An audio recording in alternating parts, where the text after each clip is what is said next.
Before we start, if you enjoy real horror stories that stay with you long after the screen goes dark, consider subscribing. What you're about to hear isn't just creepy. It happened, and it started with a woman watching from the parking lot. It was my sophomore year. I missed the deadline for campus housing and had to find something off-site. I ended up in an old apartment complex in Arlington, about 3 miles from the university. It wasn't great, but rent was cheap, and I had a bike. I made it work. Most of the tenants were students like me, but a few older residents lived there too. One of them stood out right away. She lived on the 3rd floor, always alone, always quiet. She looked around 60, maybe older. Stooped back, stiff walk, face like a blank wall. No one really talked about her. I assumed she had some connection to the school, maybe retired faculty, but I never asked. The first time she did something that felt off was in the laundry room. She wasn't doing laundry.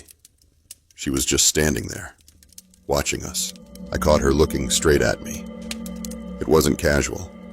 It felt like I was being studied, but no one else said anything.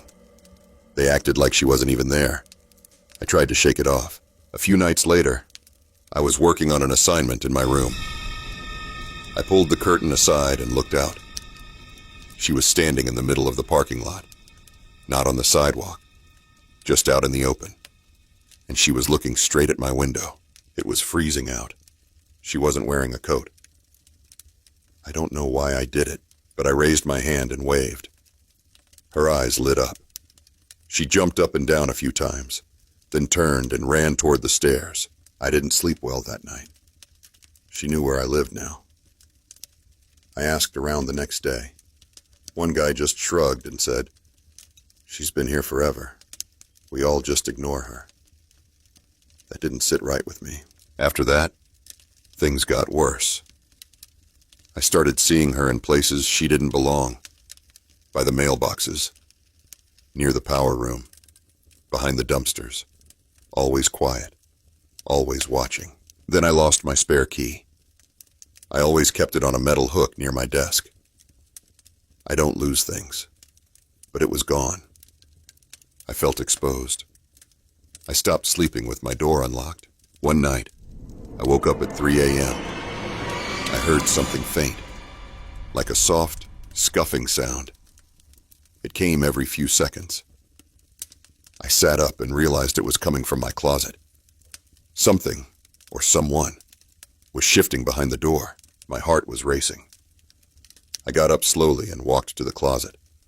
I grabbed the handle, took a deep breath, and yanked it open with everything I had. She was inside, crouched on the floor, wearing some faded nightgown, holding a red bandana, mine.